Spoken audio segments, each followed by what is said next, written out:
ये एक लड़की की सच्ची कहानी है जो हमें कठिन से कठिन परिस्थितियों के बावजूद जीवन को सकारात्मक तरीके से जीने और अपने लक्ष्य को प्राप्त करने की प्रेरणा देती है। 25 सितंबर 2000 की बात है। तब मैरिकेल एप्टन महज 11 साल की थी। उस दिन वो अपने अंकल के साथ पानी लाने के लिए बाहर निकली हुई थी। रास्ते में उन्हें 4-5 लोगों ने घेर लिया। उनके हाथों में धारदार हथियार थे। उन्होंने अंकल से जमीन पर झुक जाने के लिए कहा और उन्हें बेरहमी से मारने लगे। ये देख मैरिकेल सदमे में आ गई। वो लोगों को जानती थी, वे उसके पड़ोसी थे। उसे लगा कि अब उसकी जान भी नहीं बचेगी और वो उनसे बचकर भागने लगी। पर वो छोटी थी और हथियारे आसानी से उस तक पहुंच गए। वो चिल्लाने लगी, मुझे मत मारो, मुझे मत मारो, मुझ पर दया करो। पर उन दरिंदों ने उसकी एक न सुनी और उनमें से एक ने गले पर चाकू से वार किया। मैरिकेल जमीन पर गिरकर बेहोश हो गई। जब थोड़ी देर बाद उसे होश आया तो उसने देखा कि वहाँ खून ही खून था और वे लोग अभी भी वहीं खड़े थे। इसलिए उसने बिना किसी हरकत के मरे होने का नाटक किया।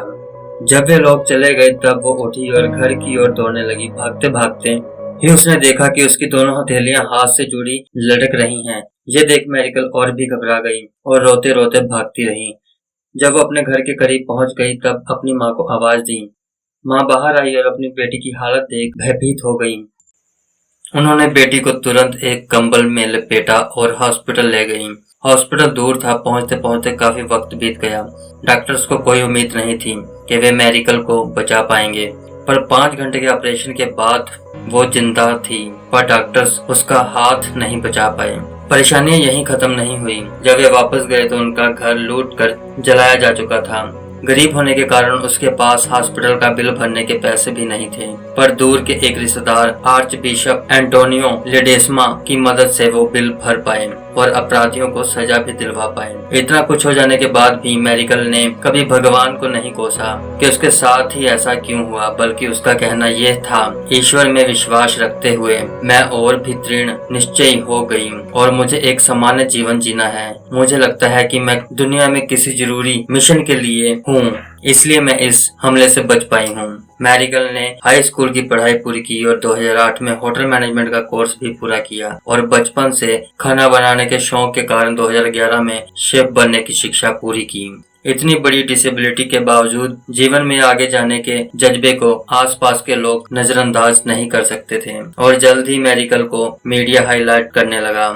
ऐसे ही एक कार्यक्रम को देखकर होटल एड्सा शांग्री-ला ने उसे अपने यहाँ किसी प्रोजेक्ट पर काम करने का मौका दिया।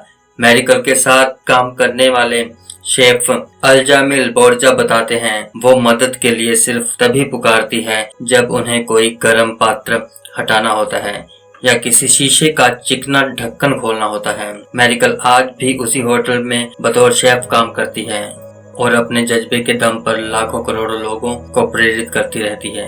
अक्सर देखा जाता है हम अपनी लाइफ में आने वाली छोटी मोटी परेशानियों से घबराकर टूट जाते हैं और अपना विश्वास कमजोर कर बैठते हैं, पर यह कहानी बताती है कि सिचुएशन चाहे कितनी भी खराब क्यों ना हो, हम उसे बदल सकते हैं।